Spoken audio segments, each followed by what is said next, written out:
Vadodara ISKCON મંદિરમાં આજે રથયાત્રા પૂર્વે ભગવાન જગન્નાથ, બલદેવજી અને સુભદ્રાજીનો મહાભિષેક કરવામાં આવ્યો હતો, જે દરમિયાન મંદિરમાં ભક્તિ અને ઉત્સાહનો માહોલ છવાયો હતો।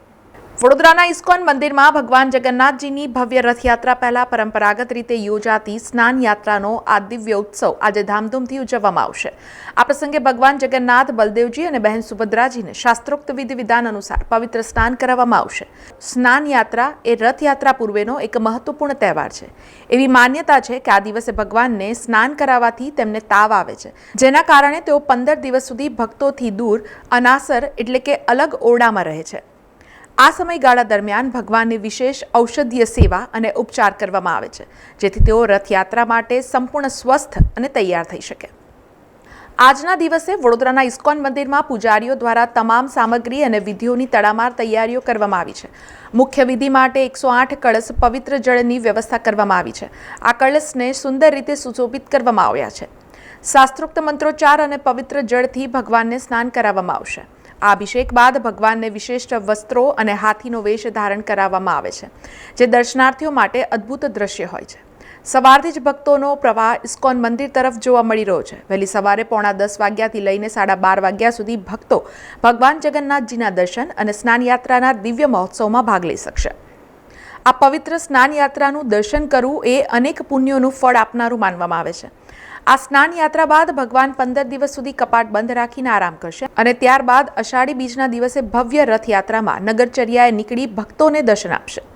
આ ઉત્સવ વડોદરાના આધ્યાત્મિક વાતાવરણને વધુ પવિત્ર અને ભક્તિમય બનાવશે। ત્યારે આજે સ્નાન યાત્રામાં વડોદરા શહેરના પ્રથમ નાગરિક પિંકી સોની, પ્રમુખ જયપ્રકાશ સોની, પૂર્વ પ્રમુખ ડોક્ટર વિજય શાહ, સાંસદ હેમાંગ જોશી, પૂર્વ સાંસદ રંજન ભટ્ટ, વિરોધ પક્ષના નેતા ચંદ્રકાંત શ્રીવાસ્તવ, સ્વામી સંતો મોટી સંખ્યામાં ઉપસ્થિત રહી જળાભિષેક તેમના દ્વારા કરવામાં આવ્યો હતો।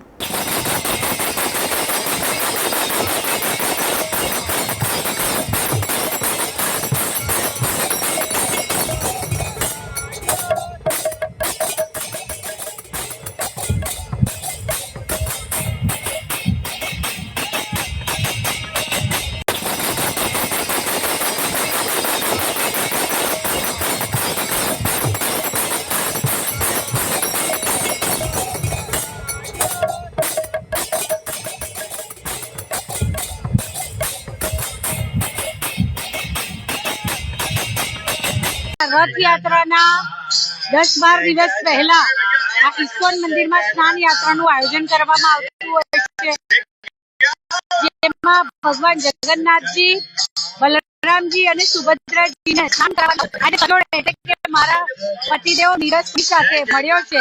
इस्कॉन मंदिर गोत्री रोड बड़ोदरा में भगवान श्री जगन्नाथ, बलदेव, सुभद्रा देवी को निज मंदिर से इनके बैठक पे लाया गया। यहाँ इनको भोग लगा, इनकी आरती हुई। भोग 1251 भोग अर्पण किया गया और इनकी आरती हुई। आरती के बाद संतों के द्वारा, जो इस बार बहुत सारे संत स्वामी नारायण के, रामानंद संप्रदाय से अन्य संत यहाँ आए हुए थे, संतों के द्वारा जलाभिषेक हुआ।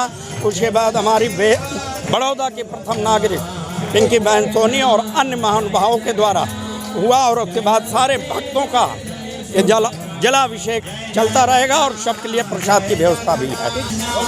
गंगा, यमुना, नर्मदा, मही, तापी और अन्य और पवित्र नदियों से ये जल लाया गया है, जो भगवान श्री जगन्नाथ जी का जलाभिषेक हो रहा है और ये सबके लिए है। ऐसा नहीं कि कुछ लोग आए कि और चले गए। ये सबके लिए ये लाभ आज जगन्नाथ जी देंगे, क्योंकि ये जग के नाथ हैं और इनका कृपा सदैव भक्तों के ऊपर सदैव सर्वदा रहती है। भगवान जगन्नाथजी, भगवान बलरामजी અને બેન સુભદ્રાજી આપણા વડોદરા ઇસ્કોન મંદિર ખાતે પધારેલા છે, બેઠેલા છે। વર્ષોથી નગર યાત્રા માટે ભગવાન નીકળતા હોય છે, પરંતુ એના 15 દિવસ પહેલા ભગવાન જગન્નાથજી, બલરામજી અને બેન સુભદ્રાને શાહી સ્નાન કરવા કરવા માટે મંદિરમાંથી બહાર કાઢવામાં આવે છે. આજે આ પવિત્ર દિવસ છે કે ભગવાન જગન્નાથજી અને બલરામજી અને બેન સુભદ્રાને મને શાહી સ્નાન કરાવવાનો એક સુંદર અવસર પ્રાપ્ત થયો છે. ભગવાનના ખૂબ ઋણી છું. ભગવાનને પ્રાર્થના પણ કરીએ આવી શાહી સ્નાન કરાવવા માટેનો આપ અવસર આપજો.